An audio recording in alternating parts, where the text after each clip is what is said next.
Hello मित्रांनो, आता नुकताच सूरज चव्हाण हा बिग बॉस मराठीचा विनर म्हणून घोषित झाला आहे.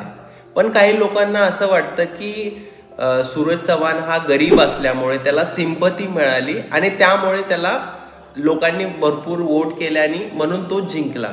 पण असं नाही. प्रत्येक कलाकारामध्ये काहीतरी कला असते, म्हणून त्या कलेच्या माध्यमातून तो पर्सन आहे तो पुढे जात असतो. आता त्यामध्ये काय कला आहे? बघा, एक नॉर्मल माणूस कॅमेऱ्यापुढे बोलू शकत नाही, चार लोकांपुढे बोलू शकत नाही, आपलं मत मांडू शकत नाही.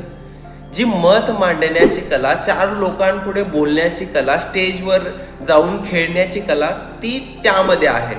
म्हणून त्याच्या कलेच्या जीवावर तो विजयी झाला आहे.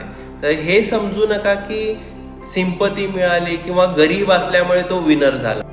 आणि ज्या लोकांना असं वाटत असेल की कॅमेऱ्यापुढे बोलणं खूप सोपं आहे, त्यांनी आज एक काम करावं, घरातला एक मोबाईल घ्यावा, कॅमेरा ओपन करावा आणि 5-10 मिनटं त्या कॅमेऱ्यापुढे बोलावं. मग तुम्हाला कळेल की ॲक्च्युअलमध्ये काय स्ट्रगल असतात, काय नॉलेज लागतं कॅमेऱ्यापुढे बोलण्यासाठी. आपण स्वतः त्या गोष्टी करून पाहाव्यात, मग आपलं मत मांडावं.